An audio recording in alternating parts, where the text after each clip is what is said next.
Good morning, everyone. Welcome to the inaugural webinar on U.S.-China Generative AI Competition by the Asia Society Policy Institute's Center for China Analysis. We are thrilled to have you join us today for the start of a series of webinars exploring tech advancement in AI. Our focus today will be the dynamics of competition between the US and China in the realm of generative AI. And these two giants are shaping the world, and their strategies clearly hold global implications. As we journey through this webinar series, I also invite you to tentatively mark your calendars for 2 additional upcoming sessions. The specific dates and speakers will be announced later. In the second webinar, we will delve into the domestic economic implications of generative AI for China. Specifically, we will look at its potential impact on China's labor market within the context of China's current economic slowdown. Looking further ahead, our third and final webinar will explore the effects of export controls, sanctions, and investment restrictions on China's access to advanced technologies. Additionally, we will also analyze how these factors might affect China's pursuit of domestic tech advancement. But first, allow me to introduce our stellar panelists and myself to you today. I am Lizzi, Honorary Junior Fellow at the Center for China Analysis at the Asia Society Policy Institute. Joining me today are Karen Hao, former tech reporter at the Wall Street Journal; Zeyi Yang, tech reporter from MIT Technology Review; Jenny Xiao, partner at Leonis Capital; and Qiheng Chen, a fellow honorary junior fellow at the Center for China Analysis here at Asia Society Policy Institute, and also a senior analyst at Compass Lexecon. Thank you so much for being here. In the first few minutes of today's discussion, we will explore the importance of AI in US-China competition. As you know, today, AI isn't just a tech marvel, it's an axis around which global power dynamics tend to revolve. Its impact reach far beyond technology itself, influencing economics, national defense, societal shifts, and even international norms. So my first question goes to Qiheng. Qiheng, why has AI taken center stage in the strategic rivalry between US and China? And how do their tech advancement align with each country's broader global ambitions? Well, first of all, thanks for having me here, Lizzie, and thanks everyone for listening in. Speaking of AI, so we have to understand that it is foundational technology, foundational to increasing productivity in every industry, and that's what makes it so essential to China's goal of industrial upgrading and pursuing high quality growth in the future. And also AI technology has this dual use nature and has a wide range of military applications. And that makes it even more critical to the long-term goal of the Chinese government. And it is one of the areas that China actually has a pretty decent shot at catching up the frontier. And we also have to look at this thinking that, as we have seen from the internet economy, that if you're a technology superpower, and given the population of China, you're going to be an economic superpower. And with that, you're going to play an indispensable role in global governance and at the geopolitical stage. And the same thinking generalized to AI, leading from technology to economic and geopolitical superpower. And in terms of how the two countries are aligning their technological advancements with the broader geopolitical and economic ambitions, on the China side, so China is betting on quite a few strategic industries, and AI being one of them. It's kind of taking a quote-unquote venture capital approach. Even if China only has a 20% success rate at being very successful in 20% of those strategic industries, and that's still a huge deal. And China definitely has the resources and the political will to bet and invest in AI technologies. Fascinating. Thank you so much. Please go ahead. And on the US side, it's taking a more market-led approach, although we're seeing the progressives in office and a revival of the industrial policy. so this long-term competition will play on in the next decade or even longer time. And just to set up the stage, and I look forward to the discussion today. Fascinating. So, Zeyi, I'd like to hear from you next. Given the rapid growth of AI, which sectors do you think are poised to reap the most benefits? And on the flip side, which sectors might encounter disruptions in the near future? Sure. Thank you, Lizzie. Actually, I want to answer the second part of the questions first. I feel like right now, the industry that feels most disrupted or threatened by the emergence of generative AI is the creatives.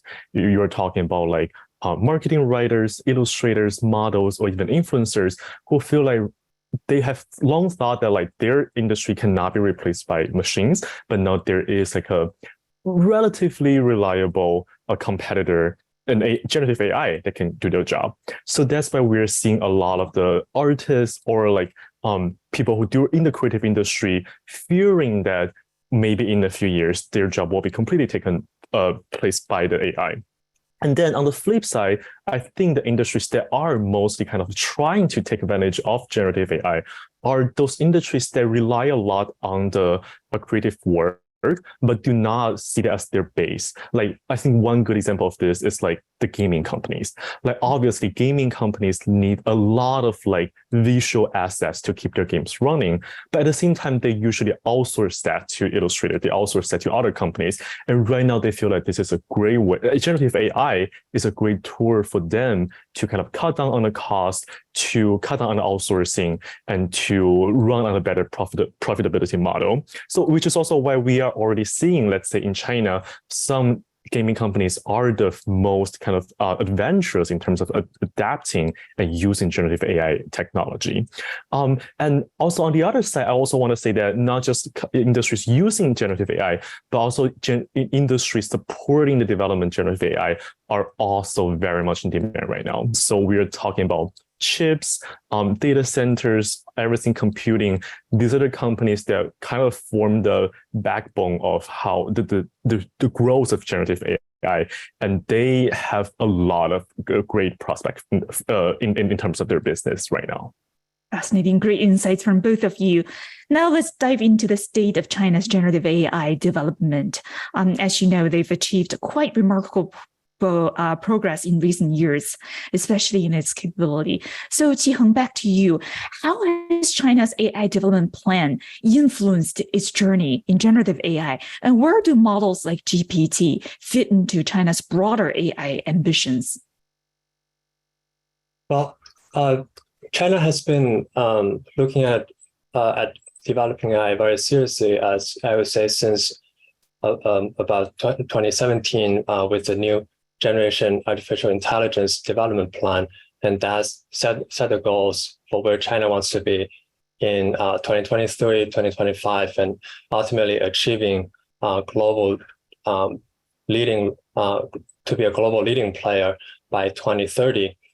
But I would say the frenzy of ChatGPT actually took China by surprise. If you look at the development plans, China didn't identify the specific technological path to achieving the ultimate artificial intelligence, simply say AI in general. And the ChatGPT path, which is part of the transformer architecture family, is only one of the several ways to achieving that angle. Mm-hmm. And it was originally proposed by Google back in 2017 and has developed to this day what we see as ChatGPT.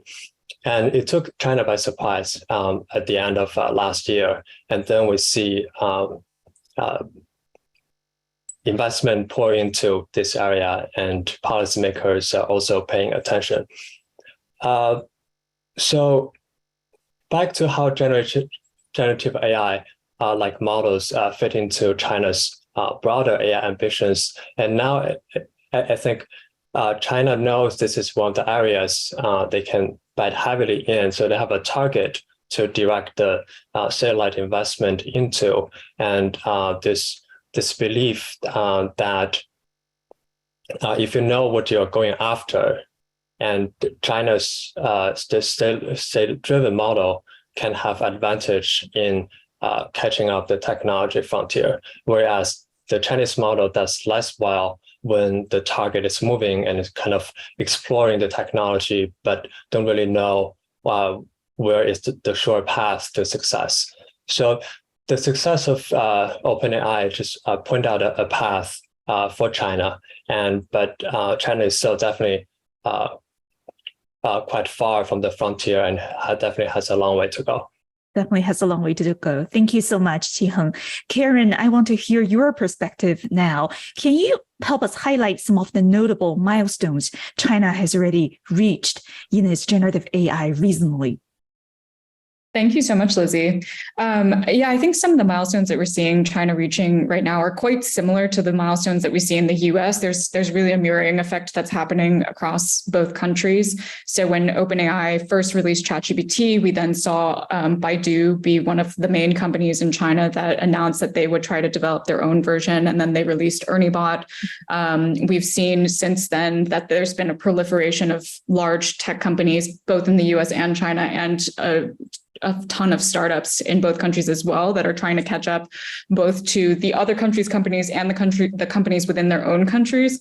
And so you see things like Snap in the US that where they're releasing like chatbot features to their app, and then you see ByteDance release a chatbot feature to their apps. And with the open source movement that we've seen towards sort of a response to some of the more closed nature of AI models, we also see this mirroring of Meta releasing the Llama model open source. And then you see Baidu and Alibaba kind of responding with their own open source large language models.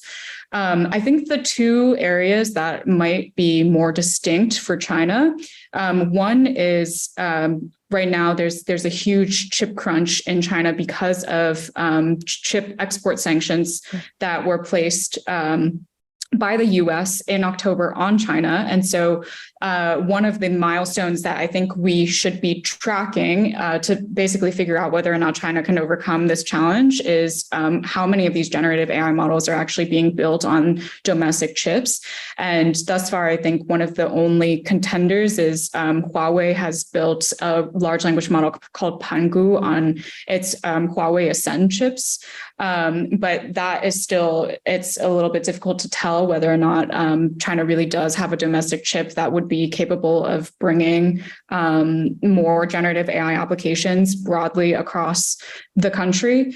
And I think the other thing is China's actually ahead in the respective regulation, which we'll touch on, I'm sure, later. But China's made more aggressive moves in trying to regulate this technology, both in some ways that we would not want to be learning from and in other ways that we would. And so that's sort of kind of the general landscape right now that we're seeing in China. Very clear. Thank you so much, Karen. Now let's turn to the driving forces behind the tech advancement we see in AI, the institutions, the companies, and the researchers. Jenny, over to you now. Can you please shed a light on the major corporate players in China that are driving innovation in generative AI? And how are Chinese research institutions contributing to research and nurturing talents in this field? Yeah. Thanks for the question. I think that's a really interesting issue to discuss. I think a couple of points that I want to make here. One is there's the usual suspects, the big tech companies of China that are pushing generative AI development, but it's usually more for product development and not for pushing the frontiers of generative AI. Mm-hmm. That's mostly because these corporations have been suffering quite a lot from the tech crackdown of a couple of years ago, and a lot of them were cutting their AI research and development teams a couple of years ago. And I remember just before ChatGPT came out, everyone in China, all the big tech companies, Alibaba, Tencent, all of them were oh, we're just gonna let go our AI researchers, or I'll get them to do product and do something profitable as they're doing AI research. So I think the funding from the corporate side, from the major corporations, is a little bit unreliable given how they are struggling themselves. I think in addition to the corporate side, the big corporations, there's a lot of startups in China that are trying to do generative AI. This has been a trend over the last 6 months or so, and a lot of people that I know have come to me or to other venture capitalists, and they were oh, I'm starting to AI company in China. Do you want to invest? And unfortunately, we don't invest in China. And we just said no to everyone. But there were a lot of people out there who were really interested in starting AI startups. A lot of people, at least like 10 teams were like, oh, I'm going to become like the open AI of China. And my take on it is that they're not very consistent. So they're interested in AI for like 2 months, and then afterwards they're not going to work on this, which is unfortunately what happened, because a lot of these startups are pivoting, or they decided to like drop the whole idea of building Gen AI models altogether. You've seen like this really prominent co-founder of Meituan who came out a few months ago saying he's going to do a big Gen AI startup, and he's given up on that. And Meituan has like bought his Gen AI startup, and a lot of like prominent startup founders in China were like, oh, I'm going to like do an AI startup that builds Gen AI models, and a lot of them have kind of like rolled back their ambitions a little bit over the last few months. So I think this is a field that's definitely less hot nowadays compared with like 6 months ago. And on the institutional side, and like educational institutions and government funded institutions are probably playing a larger role in developing the fundamental technologies. And in particular, I think the universities of Tsinghua, Peking University, they're doing a lot of work. And also you're seeing like government private sector alliances, such as BAI, pushing out a lot of really interesting LLMs. And they were actually the first to go into the LLM sector before it was hot. They started pushing out models back in 2020. These are like GPT-3-like models, and they've been working on it for a couple of years now. So I'd actually say they're probably at the frontier of LLM R&D, whereas the corporations are more interested in the application side. Right. Speaking of what corporations are interested in, are there specific products or use cases from these Chinese companies that have garnered attention from investors?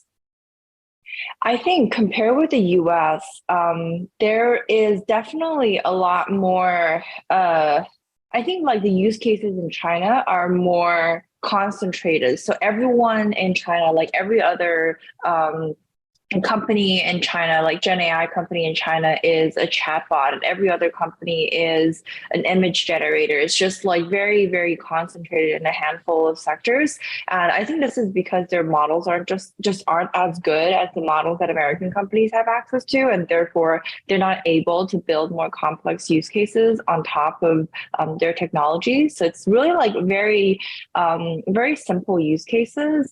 And I think what is interesting though is in Silicon Valley, like if you look at how many people are building LLMs versus building applications, there's like a lot more people building applications versus building the foundational models. Like there's only like a handful of major companies that are building foundation models, and like hundreds of application layer companies. Whereas in China, you kind of see a lot of people are building on the foundation layer because there is less of a clear winner in the foundation layer. So a lot of people are like pouring money into building, the open AIs of China, trying to become an API company. Whereas like in the US, like fewer companies are doing that. And in China, there's like a lot of application layer companies, but these application layer companies are usually concentrated in a couple of very simple use cases rather than the complex use cases that we're seeing in Silicon Valley. Fascinating. Thank you so much, Jenny. And as we start to dig deeper into the unique strengths and challenges that China and US each faces and brings to AI competition, Zeyi, here's a question for you. How do you think the research landscapes differ between China and the United States? And how do the talent pools of China and US compare in terms of AI research and applications?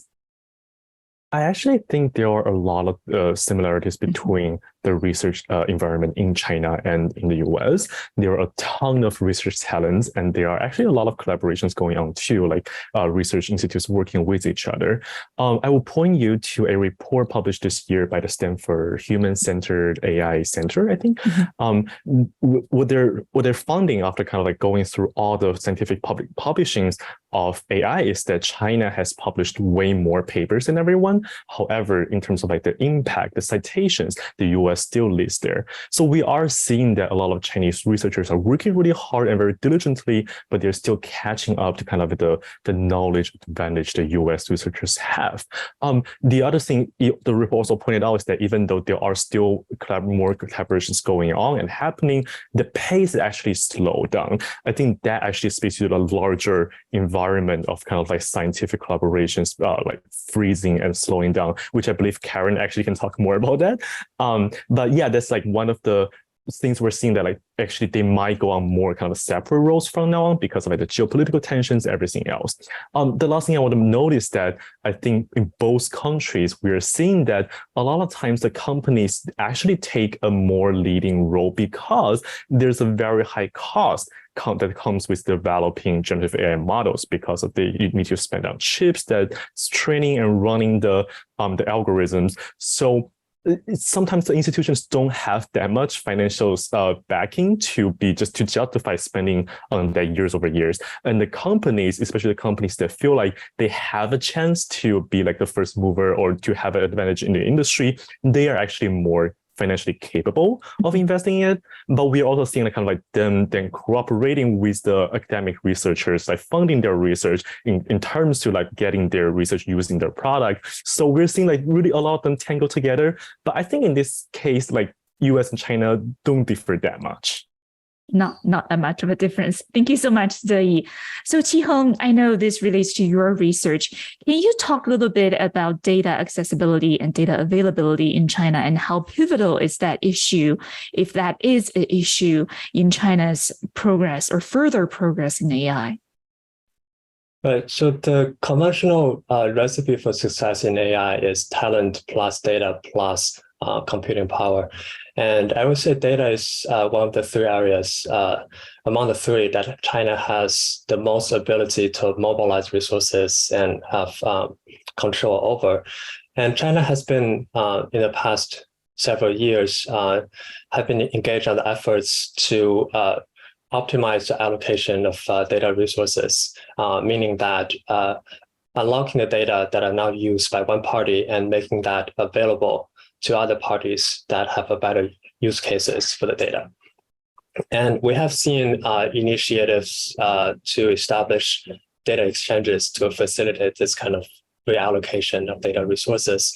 But the degree of success, I would say, is still questionable at this point. To my knowledge, the vast majority of the exchanges still happen off the exchange, meaning that it happens directly between the two parties, not through the exchange.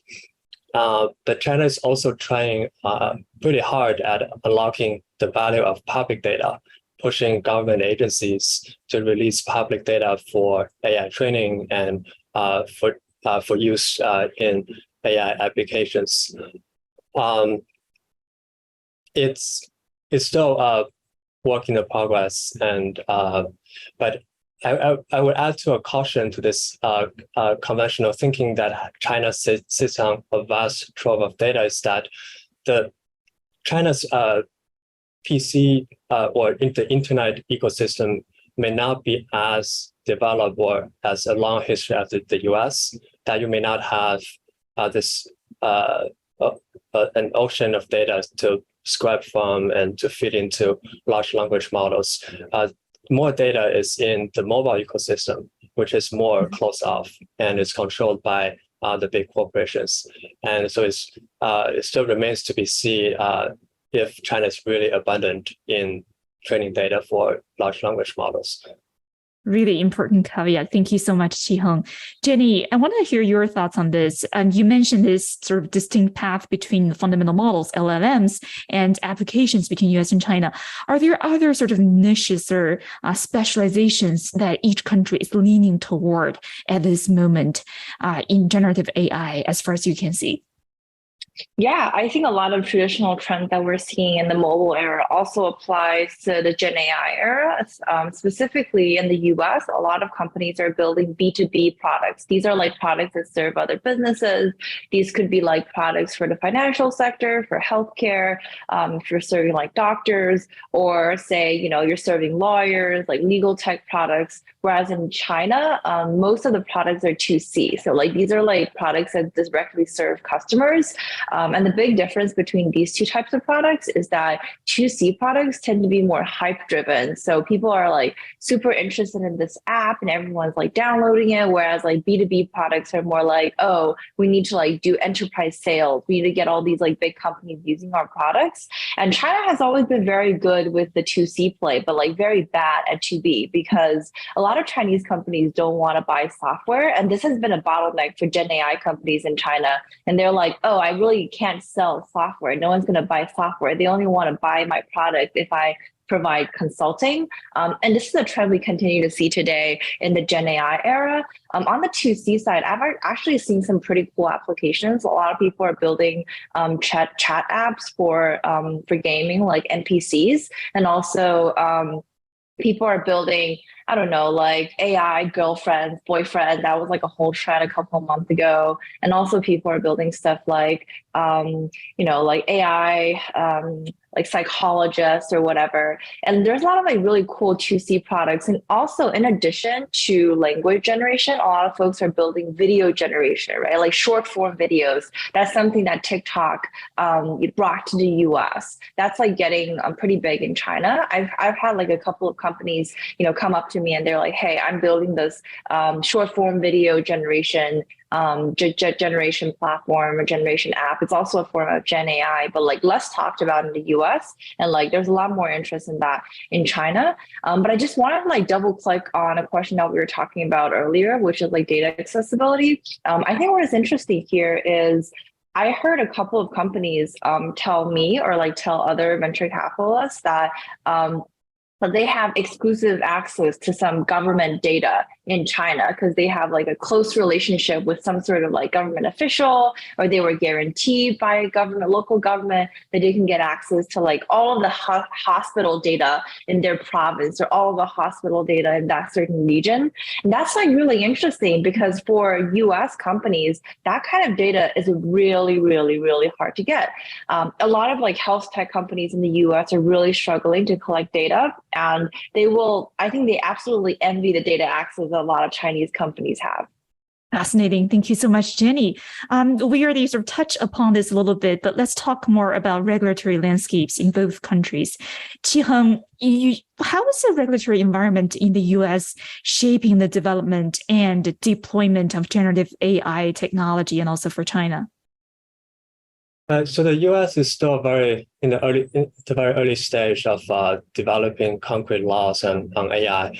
Still in the discussion stage of how to go from the general principles to very concrete harms, and to map out what existing regulations can be applied to harms originating from AI, and what new regulations specific to AI need to be developed.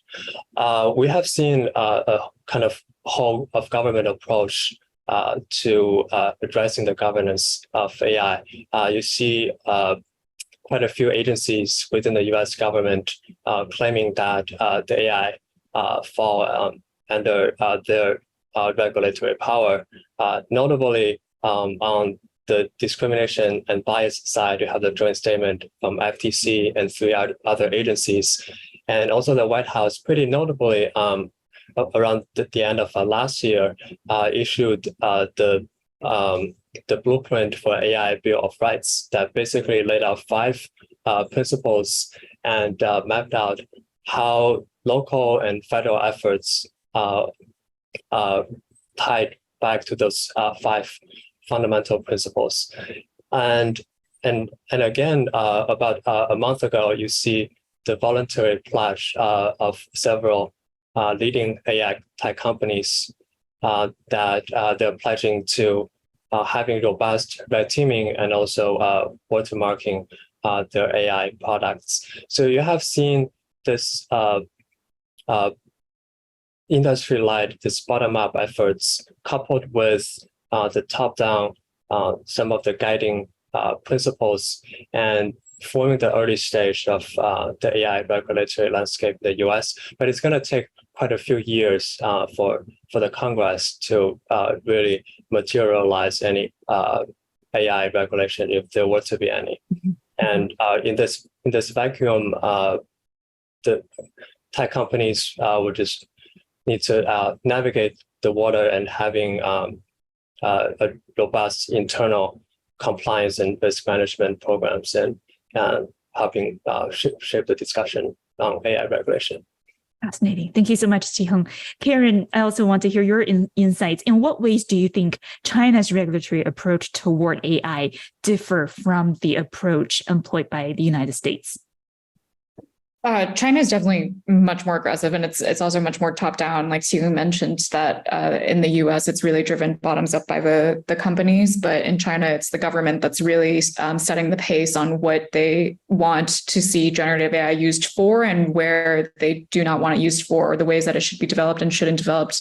And we've seen this just generally in a lot of like cybersecurity and internet regulation. China sort of tries to keep up with the clip of technology development, in part because of a fear that when you have new technologies that could really influence the information ecosystem, they really want to try to contain that as quickly as possible. So you see in a lot of the regulations or the laws that come out, whether it's a cybersecurity law or there was like a deep fake synthesis regulation that was just enforced in January this year, you'll see this language like any algorithm or any generative technology that has social mobilization capabilities needs to make sure, like that the companies need to make sure that they kind of button up their technologies and don't end up influencing the internet environment, the digital ecosystem, to misalign with the party. But at the same time, because of this aggressive clip,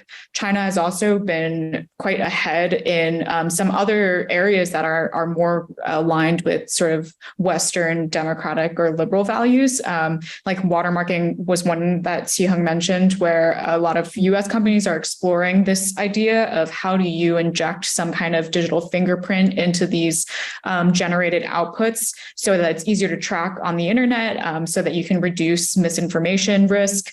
That's something that the EU has also introduced into their regulatory frameworks.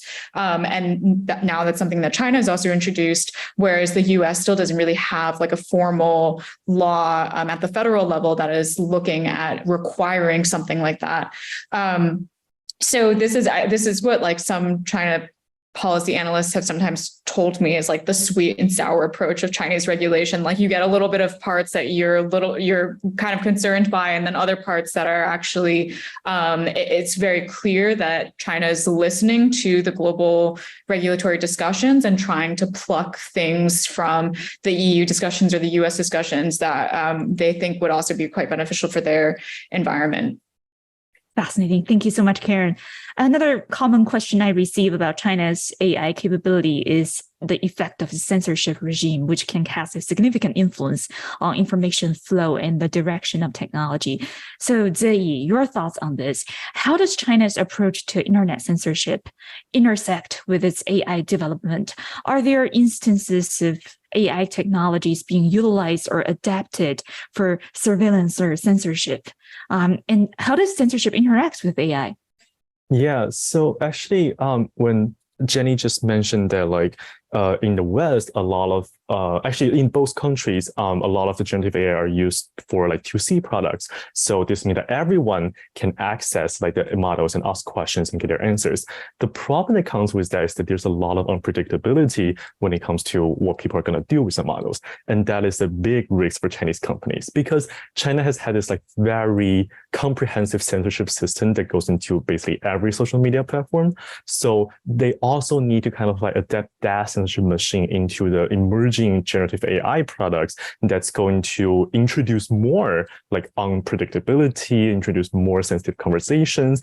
So I think what we have seen so far is that the Chinese companies have been very careful navigating that landscape, especially like there have been a lot of Chinese companies releasing their AI products, but very few of them have opened them like completely accessible to the public. They're going to require you to register with your real name. They're going to require you to register with a business entity.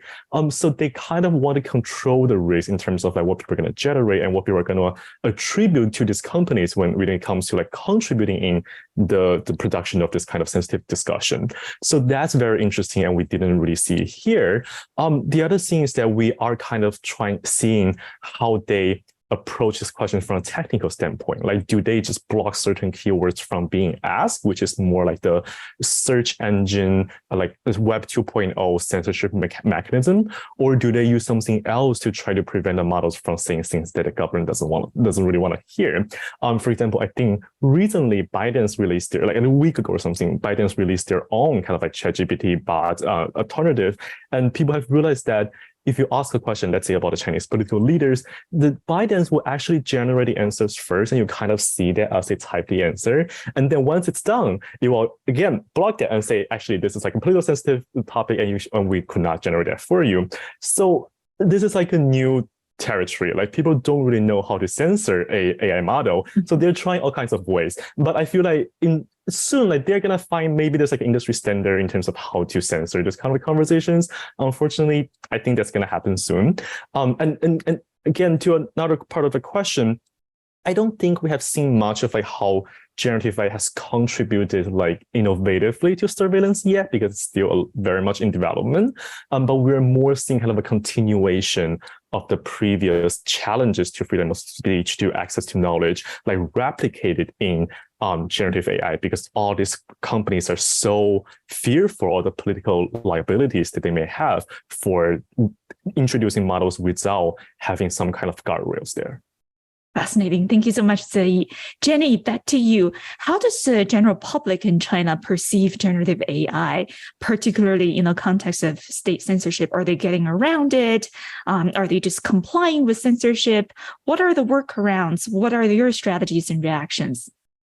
Yeah, first of all, I don't think a lot of general public are very concerned about the censorship. I don't think a lot of them are very aware of the censorship, including the ones that have like played around with these tools. Their reaction is, oh, this tool is like very dumb, right? It's not a very good chatbot. It's not as good as the chatbots in the West, and they're not aware that that's because of the censorship layers, like behind the scene. And actually, like, interesting anecdote: a Chinese CEO once complained to me that his chatbot can't even count from 1 to 10 because there's 8 and there's 9, which is, I always think this is a really funny story, but it also tells you how dumb the Chinese chatbots are. And I think, you know, the general public usually complains about it from a user experience perspective. Like, the user experience isn't great, the chatbots are kind of dumb, they're not really aware of the deeper causes. And if they are, they're probably used to it, because this is like what the Chinese internet looks like. This is what Baidu, what all the search engines look like. So it's not particularly strange to them. But I do think the AI community in China is very aware of censorship requirements. And this is one of the main barriers to them releasing better chatbots. This is one of the barriers for them to make better products and make more innovative uses of their products. Fascinating. Thank you so much, Jenny. So we are coming to a close of the formal discussion part of our session, but I really want to hear Karen's perspective. This came up during our offline conversation. We talk a lot about U.S.-China competition, but let's just not forget that there are still opportunities for collaboration. What kind of opportunities for U.S.-China collaboration do you see, Karen, between the two countries in the realm of AI?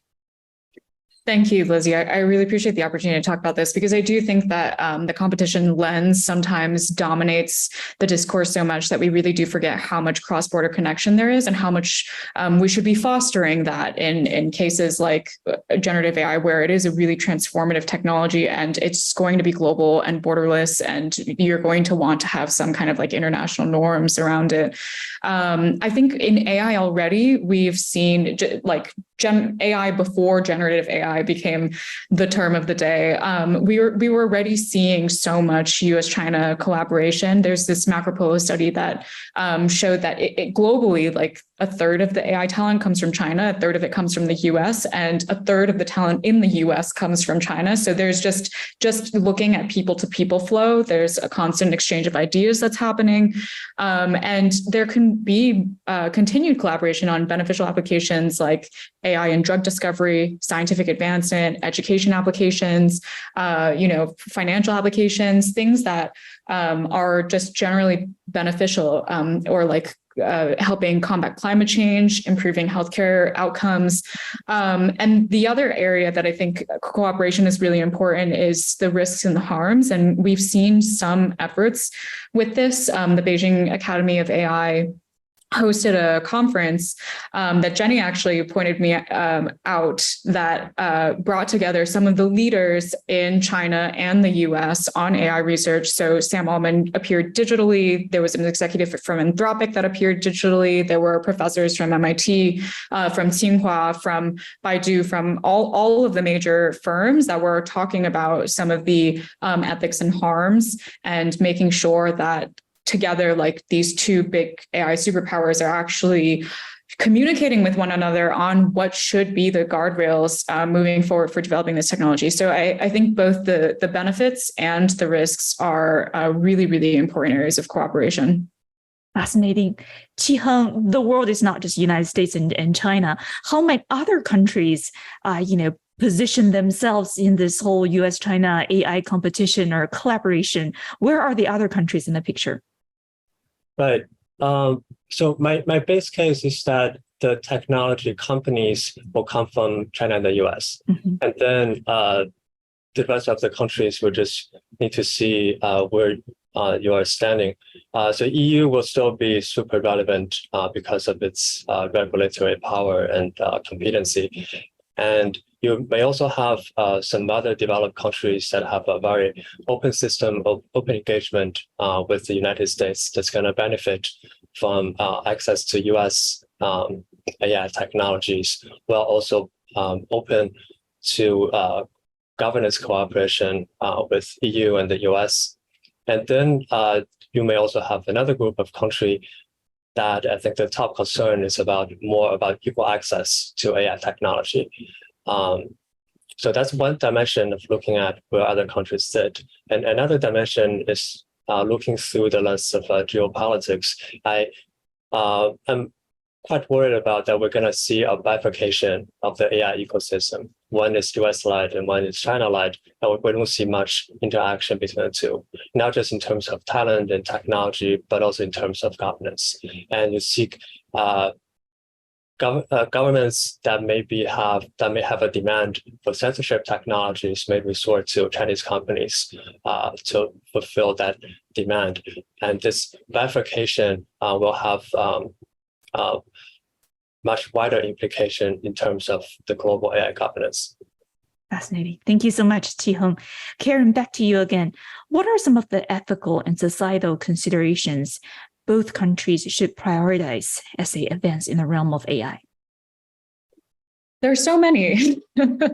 Well, one thing that's top of mind for, I think, a lot of people right now is this challenge around misinformation. So a lot of these generative AI tools, they are not truthful because there is no sort of knowledge base that it's drawing upon. This is called hallucinations in the technical world. So that's a problem that really needs to be thought about. Just whoever is developing generative AI tools, whether it's US, China, or elsewhere. Also, protecting workers' rights. I think we're seeing a really big wave now of, like with the protests in Hollywood, of workers in many industries feeling a lot of squeeze. So you also mentioned like influencers feeling this pressure where they think that they could be replaced by generative AI, or even the threat of being replaced is starting to put pressure on their wages, their job security, their economic outcomes.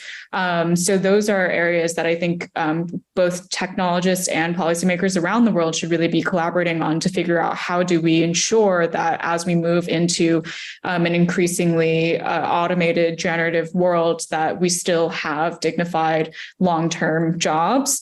And I think the last that I'll mention is like data privacy and consent. Like there's also a really big global debate now around whether or not we should be allowing all of our data to be consumed by these technologies to create them. And artists are kind of protesting this, journalists are protesting this, and comedians, actors that are all sort of challenging this idea that their content that they put online under different circumstances should then be just used wholesale in the production of these technologies. So I think that's another area that, regardless of where these tools are developed, and even for jurisdictions that aren't necessarily developing the tools, but are actively thinking about how to regulate when the tools come to their jurisdictions, that should be a really big area that should be sorted out.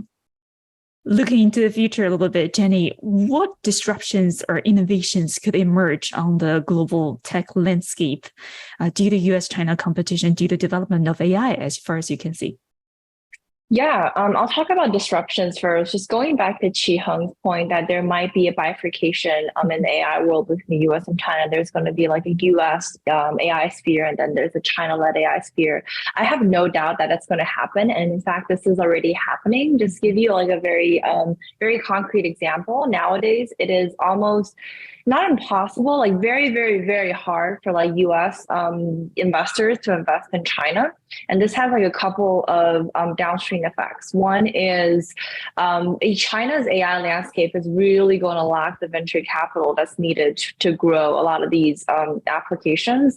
A lot of funds in China that have like a very strong AI focus are telling me that, oh, they can't raise capital from the US, but because traditionally 90% or 70% of their capital, their money comes from US university endowments.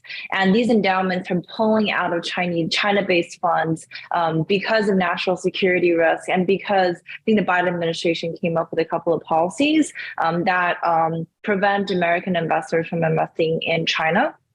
And also there's this very big venture fund in China that is also like a branch of a US fund that received a letter from Congress a couple of weeks ago warning them about investing in China, and also like asking them to appear in front of Congress to explain what exactly they're investing in and what they're doing. So on the capital side, I already see these as two distinct spheres. It's very hard for Chinese investors to invest in the US either, because there's like all sorts of KYC rules that US AI companies put in place. And these are like KYC, know your customer. That means they have to do background checks on all of the investors. And the US has a lot of like very strong like investment restrictions for China-based investors investing in the US. So like I really think these are like two very distinct spheres. A lot of American companies are suspicious of people with Chinese work experience, especially if they work for like ByteDance or Baidu. They're always worried, are you going to like steal my technology and give it to a China-based company? So I think there's going to be a lot of disruption and there's going to be two spheres. And on the innovation side, I think what's interesting is I think the competition is definitely pushing hardware innovation in China, as all of these companies are switching in China. These China-based companies are switching to their domestically produced hardware. That pushes innovation on the China side. And also on the American side, because there's this risk or fear of China, a lot of government agencies are pouring more money into supporting AI research, especially like fundamental research. And I think, there might be interesting innovations that are coming out from this competition, but I'm more worried about the potential for a US-China AI arms race. With that, that concludes the first part of our discussion today. Now let's turn to some questions from the audience. The first question is for Zeyi. What are the other strategic industries in China besides AI? Sorry, is this about kind of like what other industries could utilize AI more? That's how I understand the question. So I think the question is about the other strategic industries in China. So not outside of AI. Yes, outside of AI. Right. I think right now, I mean, Chinese tech companies are already having a moment because they have a lot of influence. They have a lot of users in China and also sometimes outside the countries too.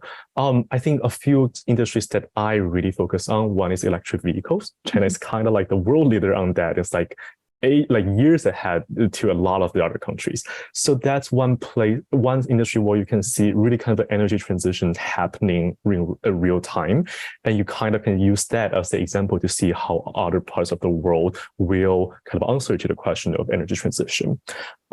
Other things, I would say chips. Chinese government has made it very clear that it really wants to invest in chips, not just for AI, but for a lot of other uses too. So how are Chinese companies going to rise up to the challenge or not? How are they actually going to kind of challenge the current Western domination in terms of chip manufacturing? That's also another interesting thing to look at.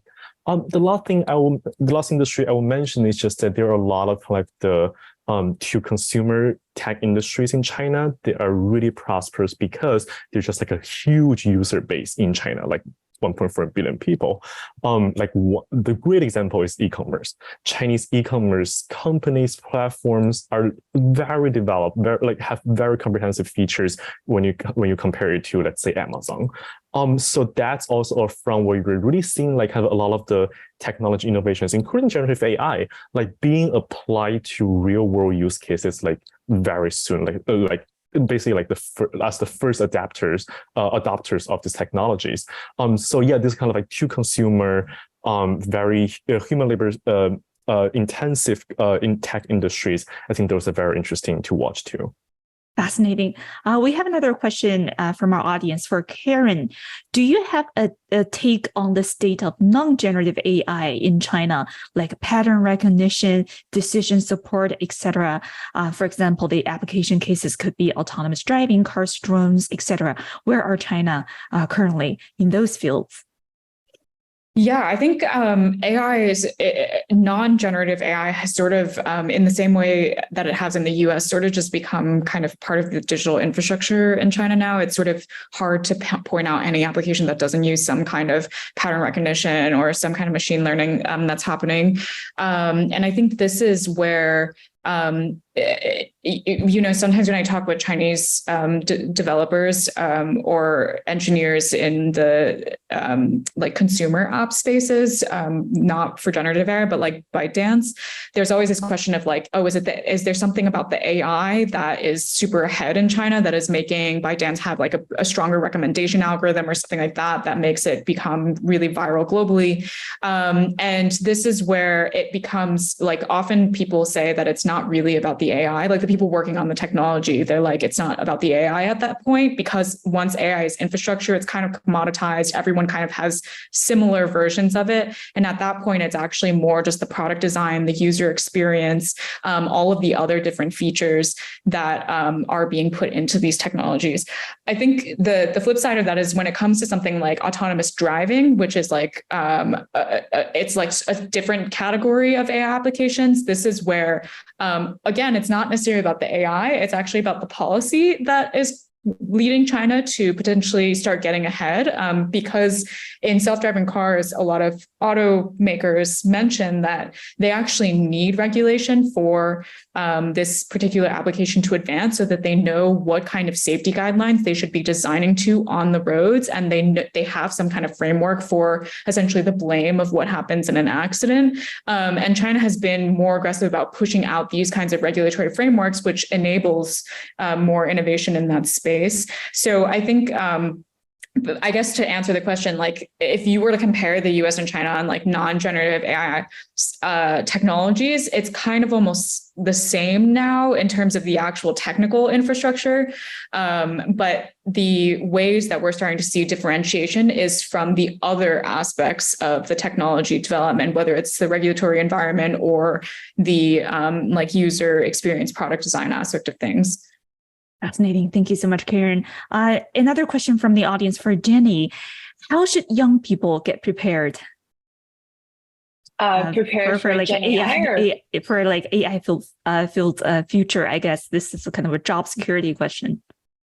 Gotcha. Yeah, I'd say like just get into AI. That's my biggest piece of advice. If you're like considering, hey, should I do banking? Should I do consulting? Should I become a lawyer? I just say like whatever you do, try to equip yourself with AI skills and try to really understand what's happening in this space, so like that your job doesn't get disrupted. And I think young people should always be more entrepreneurial, always like try to be at the edge of technology instead of like waiting to be disrupted.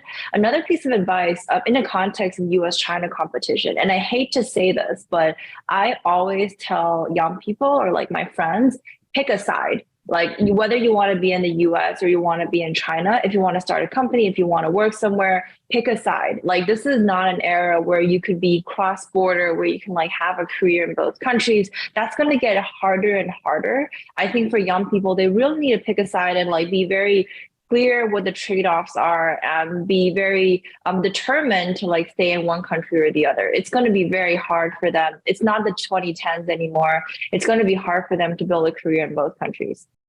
Thank you so much, Jenny. Another question for Qiheng. Would you say China has much more potential in terms of high quality data, which can be collected from different sources without the concern that we normally have in the West, such as privacy concerns and GDPR, et cetera, et cetera?